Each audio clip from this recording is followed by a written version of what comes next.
Hello বন্ধুরা, আমি মুগ ডাল দিয়ে চাল কুমড়ো রান্না করেছি। এই সিজনে কচি চাল কুমড়ো খুব সহজেই মার্কেটে পাওয়া যায়। এই রেসিপিটা ভীষণই খেতে ভালো আর তেল মশলাও খুব কম লাগে। প্রথমে চাল কুমড়ো এইভাবে কুচি করে কেটে আমি ধুয়ে নিয়েছি। তারপর অল্প মুগ ডাল কড়াইতে ভেজে সামান্য জল দেব আর নুন হলুদ দিয়ে ফুটতে দিয়েছি। দেখো আধা ভাঙ্গা হয়েছে মুগ ডাল। এবার পুরোটা গলাবো না, এবার এই সময় আমি পুরো চাল কুমড়ো আমি মুগ ডালে দিয়ে দিয়েছি। খুব ভালোভাবে নাড়াচাড়া করে মিক্স করতে হবে। চাল কুমড়ো গলতে একটু সময় নেয়, তাই আমাকে ঢাকা দিয়ে রাখতে হবে 5 মিনিটস। আমার গ্যাস কিন্তু ফুল ফ্লেমেই আছে। তোমরা হয়তো লাউ এইভাবে খেয়েছো, একবার চাল কুমড়ো রান্না করে নিশ্চয়ই দেখবে এই রেসিপিটা কেমন। এটা আমি মিক্স করে নিয়েছি খুব ভালোভাবে। এবার আমি ঢাকা দিয়ে দেব। দেখো জল আছে। ঢাকা দিয়ে 5 মিনিটস রাখবো। 5 মিনিটসের বেশি আমি রাখবো না। গ্যাস কিন্তু ফুল ফ্লেমেই থাকবে। 5 মিনিট পর দেখো এখনও জল শুকায়নি, চাল কুমড়োটা একটু নরম হয়েছে।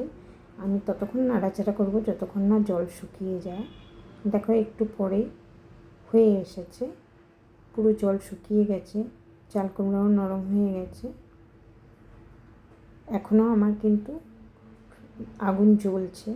এবার অন্য একটা পাত্রে অল্প সর্ষের তেল গরম করে 5 ফোড়ন দিয়ে 3টে শুকনো লঙ্কা দিলাম। যখন হয়ে গেল ফোড়নটা, তখন আরও কটা কাঁচা লঙ্কা আমি মধ্যে থেকে ফেলে দিলাম। খুব সামান্য জিরে ধনে দিলাম, অল্প জল দিয়ে দিলাম। তোমরা ইচ্ছা করলে এই ধনে জিরেটা জলের মধ্যে প্রথম থেকে গুলে রাখতে পারো।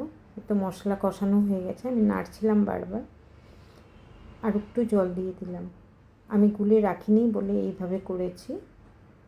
জলটা যখন ফুটবে, খুবই অল্প জল, আমার বাসনটা ছোট, কম লাগবে বলেই ছোট বাসন নিয়েছি। এবার পুরোটা আমি ঢেলে দিলাম। গ্যাস কিন্তু জ্বলছে এখনও, সিম করে রেখেছি বলে বোঝা যাচ্ছে না। খুব ভালোভাবে নাড়াচাড়া করে আরও 2 মিনিট হবে। 2 মিনিট পর এটা নামাবার মতো অবস্থা হয়ে যাবে। 2 মিনিট পর দেখো কী সুন্দর হয়ে গেছে। আমার কাছে ধনেপাতা ছিল, আমি কুচিয়ে দিয়ে দিয়েছি। ধনেপাতা না দিলেও ভীষণই ভালো লাগে খেতে। এ সময় ধনেপাতা পাওয়া ছিল বলে দিয়েছি, না দিলেও কোনো অসুবিধা নেই। আমার এই রেসিপিটা কেমন লাগলো তোমরা নিশ্চয়ই করবে, আর ভালো লাগলে আমাকে নিশ্চয়ই জানাবে। আর সাথে থেকে বন্ধুরা, আমি এমনই ভালো ভালো রেসিপি নিয়ে আসবো।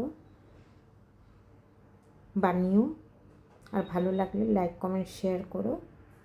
নিশ্চয়ই জানাবে বানিয়ে কেমন লাগলো এই রেসিপিটা।